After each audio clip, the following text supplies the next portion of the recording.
शेतकरी मित्रांनो, रॉयल शेतकरी चॅनलमध्ये सर्व शेतकरी मित्रांचं हार्दिक स्वागत आहे. तर शेतकरी मित्रांनो, आपण या 34 जिल्ह्यातील शेतकऱ्यांना अतिवृष्टी नुकसान भरपाई मंजूर केलेला आहे. तर याच्यामध्ये सगळ्या जिल्ह्याची यादी आहे आणि तुम्हाला सगळ्या जिल्ह्याची यादी एका एकानं वाचून दाखवणार आहे.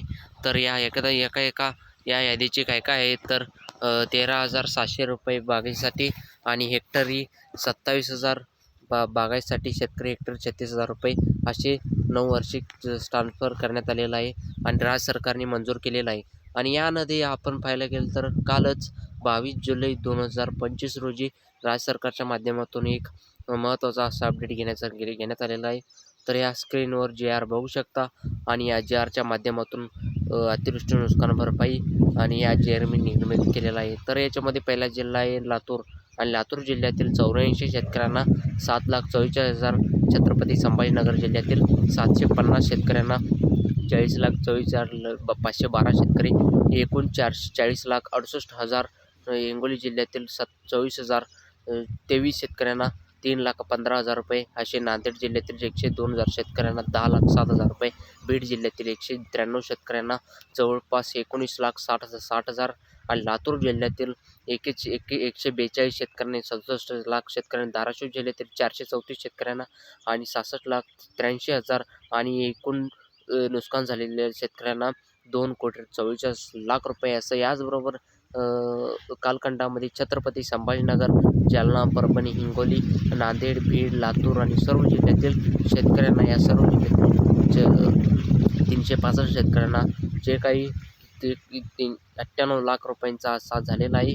आणि यानंतरचा पुढचा विभाग आहे पुणे विभाग आणि पुणे विभाग तुम्हाला स्क्रीनवर दिसत आहे. आणि पुणे विभागातील 1 ते 2025 रोजी 2025 या कालखंडामध्ये तुम्ही सातारा, सांगली, सोलापूर, कोल्हापूर या सर्व जिल्ह्यातील 1,07,000 रुपये, 463 शेतकऱ्यांना 81 कोटी रुपये अशी 27,000 रुपयेचा निधी मंजूर झालेला आहे.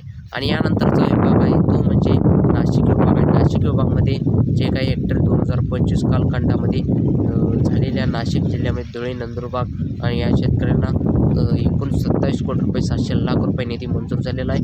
आणि यानंतरचं 29,600 शेतकऱ्यांना या पात्र आहेत. आणि पुन्हा विभाग आहे नाशिक आणि नाशिक विभागामध्ये जे काय आपण जर पाहायला गेलं तर 2025 या कालखंडामध्ये नाशिक, धुळे, नंदुरबार, जळगाव आणि अहिल्यानगर या सर्व जिल्ह्यातील पूर्ण नुकसान झालं होतं. आणि या नुकसान 1,05,000 शेतकऱ्यांना 85 कोटी रुपये, 67 लाख रुपये आणि 8,000 रुपयेचा मंजूर झालेला आहे.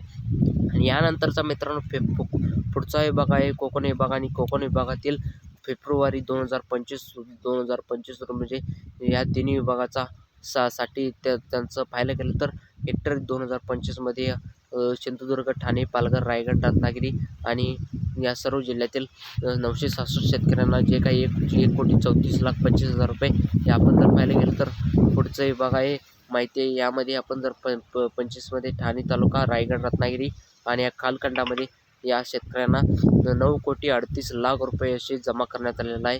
आणि यानंतरचा विभाग आहे अमरावती विभाग. आणि अमरावती विभागामध्ये 25 या कालखंडामध्ये बुलढाणा असेल 15,000 शेतकऱ्यांना 96 लाख रुपयाचं 73,000 रुपयाचा मंजूर करण्यात आलेला आहे. यानंतर 2025चा कालखंडामध्ये जे काही पीक विमा असेल यानंतरचा सर्व 54,700 नुकसान झालं. आणि यानंतरचा 66 कोटी रुपये, 19 लाख रुपये, 11,000 रुपयाचा या सर्व जिल्ह्यातील पुन्हा नवी विभाग आहे. आणि शेवटचा विभाग आहे तो नागपूर विभाग. आणि नागपूर विभागामध्ये जे काही 2025मध्ये जे काही कालखंडामध्ये पुन्हा नुकसान झालं आणि त्यामुळे भंडारा, नागपूर आणि बुलढाणा या गोंदिया, गडचिरोली, चंद्रपूर आणि या सगळ्या जिल्ह्यातील शेतकऱ्यांना नुकसान झालं. आणि 50,000 रुपये 194 शेतकऱ्यांना जे काही शेतकऱ्यांना 33 कोटी रुपये, 9 लाख रुपये अशी 63,000 रुपयेचा निधी मंजूर झालेला आहे. आणि एकूण महाराष्ट्रातील जवळपास 3,98,603 शेतकऱ्यांना 337 कोटी रुपयाचा असा मंजूर करण्यात आलेला आहे. तर मित्रांनो, व्हिडिओमध्ये एवढंच. व्हिडिओ नक्की लाईक करा, शेअर करा आणि सबस्क्राईब करा. त्याच्यामुळे धन्यवाद. जय महाराष्ट्र.